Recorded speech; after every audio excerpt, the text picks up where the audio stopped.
সমস্ত ভোটকর্মীকে আসন্ন লোকসভা নির্বাচন 2024 উপলক্ষে পশ্চিমবঙ্গের মুখ্য নির্বাচনী আধিকারিকের পক্ষ থেকে স্বাগত জানাই।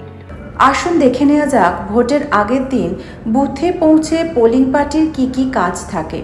পোলিং স্টেশনে পৌঁছে আগে সেক্টর অফিসারকে খবর দিন এবং SMS করুন। পোলিং স্টেশনে 100 মিটারের মধ্যে কোনো স্লোগান বা দেওয়াল লিখন বা অন্য কোনো রকম প্রচার করা নিষিদ্ধ।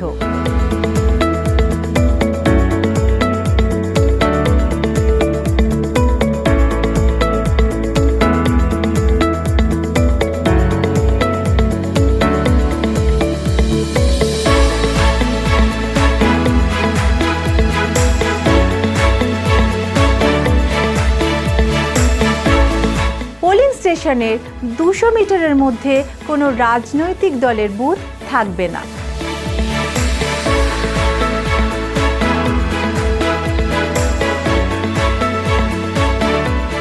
বুথের বাইরে কমিশন প্রদত্ত 4টি পোস্টার লাগান। এছাড়াও 7A working copy, polling area notice ইত্যাদি টাঙাতে হবে। ভোটারের গোপনীয়তা ভাঙা না হয় এমন জায়গায় টেবিলের উপর ভোটিং কম্পার্টমেন্ট স্থাপন করুন।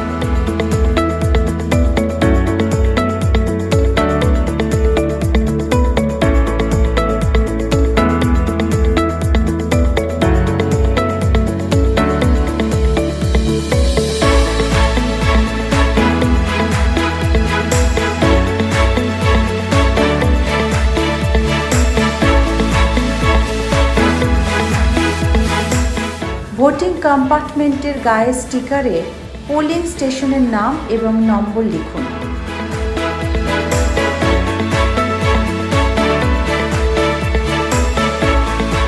ব্যালট ইউনিট এবং ভিভিপ্যাট ভোট কক্ষে স্থাপন করুন।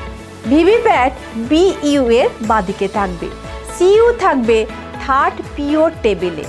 ভিভিপ্যাট কেবলটি কন্ট্রোল ইউনিটে লাগান এবং ব্যালট ইউনিটের কেবলটি ভিভিপ্যাটে লাগান। ল্যাচগুলিতে সামান্য চাপ দিলেই এগুলো খুলে যাবে বা সেট হয়ে যাবে। জোরে টানাটানি করতে যাবেন না। তারটি টেবিলের পায়ের সাথে সেলোটেপ দিয়ে আটকে দিন। মেশিন এখন সুইচ অন করার দরকার নেই, মক পোলের আগে অন করতে হবে। ওয়েব ক্যামেরা বা ভিডিও ক্যামেরা থাকলে তার ব্যবহার সেক্টর অফিসারের কাছ থেকে বুঝে নিন ও এ সংক্রান্ত সাইনেজটি লাগিয়ে নিন।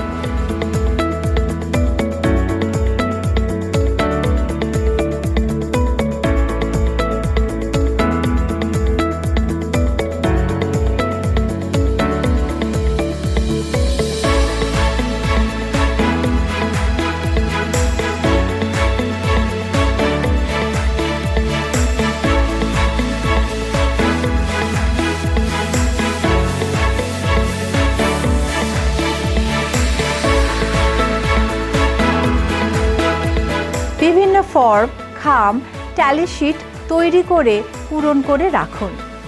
ভোটারদের এন্ট্রান্স ও এক্সিটের লাইনে দাঁড়ানোর জায়গা শনাক্ত করে রাখুন। সম্ভব হলে উপস্থিত এজেন্টদের সাথে কথা বলুন ও তাদের সকাল 5:30টার আগে আসার জন্য অনুরোধ করুন।